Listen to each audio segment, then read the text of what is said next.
तो साथियों, महाकुंभ का पर्व होता है। कुंभ में एक औरत जाती है स्नान करने के लिए। उसके साथ एक लड़का होता है 12 साल का। उस लड़की को अपने साथ ले जाती है और जो औरत होती है उसके साथ गांव वाले कुल 25-20 लोग जाते हैं। महाकुंभ प्रयागराज वो लोग पहुंच जाते हैं। प्रयागराज पहुंचने के बाद वो लोग स्नान करने के बाद वो मार्केट में टहली रहे थे। वहाँ पे आप सभी गए होंगे, आपको पता होगा, वहाँ पे साधु संत होते हैं। वो टेंट लगा के अपना तंबू लगा के वहाँ पे रहते हैं और लोगों को आशीर्वाद देते हैं। जो लड़का होता है एक तंबू के पास जाके खड़ा होता है। जो नागा एक साधु होता है करीबन 35-36 साल का, उस लड़के को उठा के लेके अपने तंबू के अंदर भाग जाता है। जो उसकी माता होती है वो देखती है, पीछे पीछे वो भी दौड़ के उस तंबू में पहुंच जाती है। तंबू में पहुंचती है, जो नागा साधु होता है उसके साथ ऐसा कारनामा कर देता है कि आप सोच नहीं सकते। अगर आप पूरी कहानी अब जानेंगे तो आपको पैरों तले ज़मीन खिसक जाएगी। तो नमस्कार दोस्तों, स्वागत करता हूँ आप सभी का एक नई वीडियो में। मैं हूँ मनोज। दोस्तों, ये कहानी शुरू होती है मध्य प्रदेश का एक छोटा सा गाँव होता है। उसी गाँव का एक रहने वाला व्यक्ति होता है जिसका नाम अरुण होता है। अरुण की उम्र 27 वर्ष होती है। अरुण का बचपन से ही आदत था कि वो मंदिर पर जाता था, आता था। वो साधुओं से उसका तालमेल बहुत ज़्यादा मिलते जुलते थे। वहाँ जो चीलम गांजा होती है वो उसका सेवन करता था और सेवन करते करते उसकी ऐसी गंदी आदत लग जाती है तो कुछ उसके पास कामों काज करने का टाइम ही नहीं रहता था। बाकी वो जाता था और मंदिर पर चिलम पीता था, गांजा पीता था, उसके बाद घर आके खाना खाता था। बाकी समय वो सोता रहता था।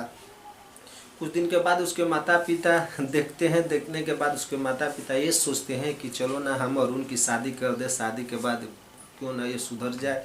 तो अरुण का एक बगल का ही गांव होता है, वहाँ पे उसकी एक लड़की देखते हैं जिस लड़की का नाम आरती होता है। उसकी उम्र 24 वर्ष होती है। आरती क्या उससे शादी हो जाता है। आरती घर आती है।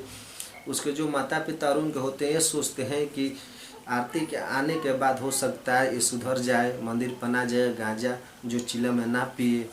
तो आरती उसको सुधारने की बहुत कोशिश करती है, बाकी वो सुधरता नहीं है और उन लोग के बीच में तालमेल नहीं मिलता है। और तालमेल ना मिलने की वजह से उन लोग के बीच में झगड़ा होने लगता है। झगड़ा होते होते कुछ साल बीत जाते हैं। उन लोग के बीच में एक बच्चा पैदा होता है।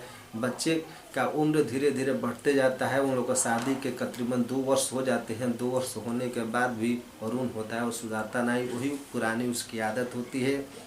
वो मंदिर पर जाता है, साधुओं के साथ बैठता था, वो गांजा चिलम पीता था। गांजा चिलम पीने के बाद घर आता था, वो खाना पीना खाता था, सो जाता था। कुछ आरती बोलती थी तो उसको मारता पीटता था। आरती उसको ही समझाती थी कि आप कुछ नहीं कमाएंगे तो हम लोग क्या खाएंगे, हमारी गृहस्थी कैसे चलेगी। बहुत कुछ समझाने के बाद जो अरुण था वो समझ ही नहीं रहा था। फिर एक दिन ऐसा हो जाता है, दोनों के बीच में इतना झगड़ा बढ़ जाता है। जो अरुण होता है वो आरती से ये बोलता है कि चलो तुम्हारा रोज रोज का मैं झंझट ही ख़त्म कर देता हूँ। एक दिन अरुण घर से गुस्सा होते बिना खाए हुए घर छोड़ के कहीं दूर चला जाता है। जो आरती होती है वो बहुत उसको ढूंढती है, मिलता नहीं है। करीबन ढूंढते ढूंढते उसको 2-3 साल बीत जाते हैं। कब तक लड़का 7-8 साल का हो जाता है। फिर जो आरती होती है उसके सास ससुर का भी निधन होता है, हो जाता है। उसके पास समय नहीं ये होता है कि अब मैं क्या करूं क्या नहीं करूं। जो लड़का होता है धीरे धीरे बड़ा होते जाता है, घर का खर्चा कैसे मेंटेन करूं। फिर उसके दिमाग में एक आइडिया आता है कि क्या ना चलो हम एक दुकान कर देते हैं। तो वो आरती होती है एक चूड़ी की दुकान करती है और मार्केट से चूड़ी लाती थी और गांव में घूम घूम के औरतों को चूड़ी पहनाया करती थी। कुछ त्योहारों पे कुछ शादियों में वो चूड़ी दिया करती थी, उससे उसका खर्चा बर्चा चल जाता था। ऐसे करके करके करके कुछ दिन और बीत जाते हैं। जो लड़का होता है करीबन 10-11 साल का हो जाता है। जो उसके मायके वाले होते हैं उसका एक भाई घर पे आता है आरती के, ये बोलता है कि आरती एक काम करो, यहाँ से तुम चलो हमारे घर पे ही रहने का। तुम्हारा बहुत परवरिश करने में बच्चों को बहुत दिक्कत हो रही है। जो आरती होती है अपने भाई के बात सुन के आरती अपने ससुराल से अपने मायके चली जाती है। वो मायके में ही रहती है और चूड़ी का अपना ही कारोबार कर रही होती है। दोस्तों, कुछ दिन के बाद प्रयागराज में कुंभ का मेला लगता है। कुछ गांव के उसके सखी सहेली होते हैं, गांव के कुछ उसके भाई बुजुर्ग चाचा चाची होते हैं, ये बोलते हैं कि आरती चलो स्नान कर लो, जो भी तुम्हारा पाप पुण्य होगा वो कट जाएगा। जो आरती होती है गाँव वालों की बात सुन के, अपनी सहेलियों की बात सुन के वो तैयार हो जाती है और कुछ पैसे इकट्ठा करके वो प्रयागराज स्नान करने कुंभ के मेले में पहुंच जाती है। वहाँ पहुँचती है दोस्तों। कुंभ में पहुँचने के बाद जो आरती होती है अपने बच्चे के साथ वहाँ पे जाती है। बच्चे के साथ जाने के बाद स्नान माँ बेटे दोनों करते हैं। करने के बाद वो लोग मार्केट वहाँ मेले में घूम ही रहे होते हैं। घूमने के बाद आरती कुछ सामान खरीदने लगती है। जो वो लड़का लड़का होता है जो 13-12 साल का होता है, वो लड़का एक साधु के सामने जाके खड़ा हो जाता है। जो साधु होता है उस लड़के को बहुत ध्यान से देखता है। वो जो आरती है दूर से वो भी देखती है कि वो साधु मेरे बच्चे को ऐसे ध्यान से क्यों देख रहा है। फिर वो लड़का कुछ देर साधु को देखता है, जो साधु होता है वो लड़के को देखता है। फिर साधु अचानक उठता है और लड़के को गोद में उठा के अपने तम्बू में लेके भाग जाता है।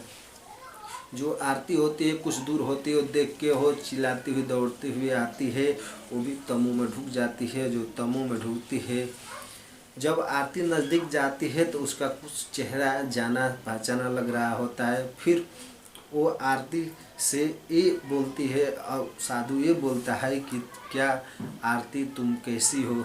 तो ये बात सुन के जो आरती होती है चौकचकित हो जाती है दोस्तों। आपको क्या हम बयां करें, उसके आंखों से आंसू छलक जाते हैं, क्योंकि ये बाणी कुछ दिनों पहले नहीं बहुत दिन पहले सुनी होती है। ये बात सुन के उसको आभास हो जाता है ये तो मेरे पति की आवाज़ है।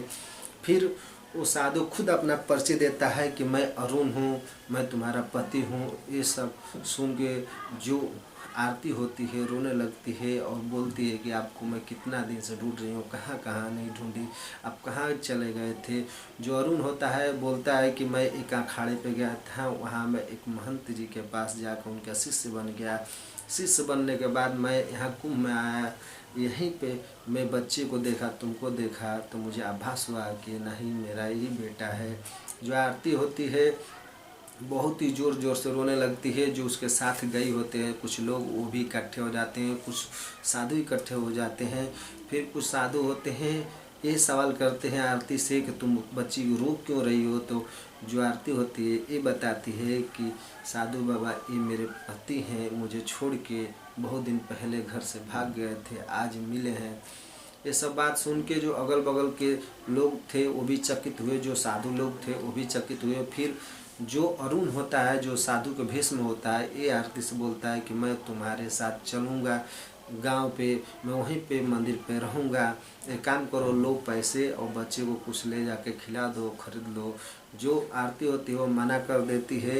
ये बोलती है कि आपका मुझे भिख से मांगा हुआ पैसा नहीं चाहिए, आपको चाहे तो लो मेरे पास से, आप कुछ ले लेना, कुछ खा लेना।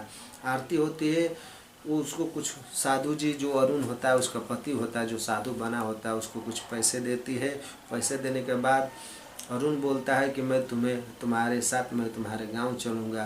तो जो आरती होती है तो साधु बाबा से बोलती है कि काम कीजिए, मेरा नंबर लीजिए, मैं गांव जाऊंगी तो गांव वालों और घर वालों से पूछ के मैं बताऊंगी।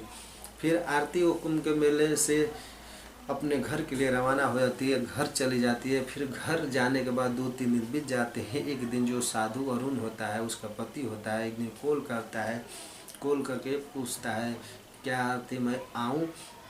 फिर आरती होती है अपने घर वाले से सलाह लेती है, गांव में 2-4-5 आदमियों लोग से पूछती है जो बुजुर्ग होते हैं क्यों ना कि बाबा क्या इस मंदिर पर मेरे पति साधु बन गए हैं, मिले थे प्रयागराज में, उन्हें क्या हम ला के रख सकते हैं। तो जो गांव के कुछ बुजुर्ग होते हैं ये सलाह देते हैं कि इस मंदिर पे साधु रखना बहुत ही अशुभ शुभ माना जाता है, ठीक है आप बुला लो, ये गांव में ही रहेगा साधु तो अच्छा ही रहेगा, गांव की भलाई होगी। फिर जो आरती होती है अपने पति को फ़ोन लगाती है, बोलती है जो अरुण होता है, यहाँ से प्रयागराज से रवाना हो जाता है अपने मध्य प्रदेश के लिए। मध्य प्रदेश जाता है, अपने ससुराल में ही एक मंदिर पर रहता है। बड़े हंसी खुशी से वो दोनों परिवार रह रहा है। इस समय जो आरती का वो लड़का होता है, इस समय 18-19 साल का हो चुका होगा। दोस्तों, इस कहानी से आप लोग को क्या सीख मिली? मुझे इस कहानी का सुनाने का ये मकसद है कि आप लोग को ठेस पहुँचाऊँ। दोस्तों, मेरा मकसद है आप लोगों को जागरूक कर दूं। दोस्तों, आपको वीडियो अच्छी लगी है, आप जिस भी राज्य से, जिस भी जगह से आप वीडियो देख रहे हैं तो अपना नाम, शहर का नाम कमेंट मेंशन जरूर कीजिए, क्योंकि अब जो आने वाले नेक्स्ट वीडियो है उसमें आपका नाम ले सकूं। किसी भाई का अगर बर्थडे है, बर्थडे है, कोई अगर खुशी की बात है, अगर आप अपना नाम बुलवाना चाहते हैं हर वीडियो में, तो आप कमेंट में ज़रूर अपना नाम लिखिए। आपका वीडियो के लास्ट में नाम ले लिया जाएगा। ये वीडियो को ज़्यादा से ज़्यादा शेयर कीजिए। अगर आप चैनल को पहली बार विजिट किए हैं तो चैनल को सब्सक्राइब कीजिए, वीडियो को लाइक कीजिए। तब मिलते हैं हम एक नई वीडियो में, तब तक के लिए जय हिंद।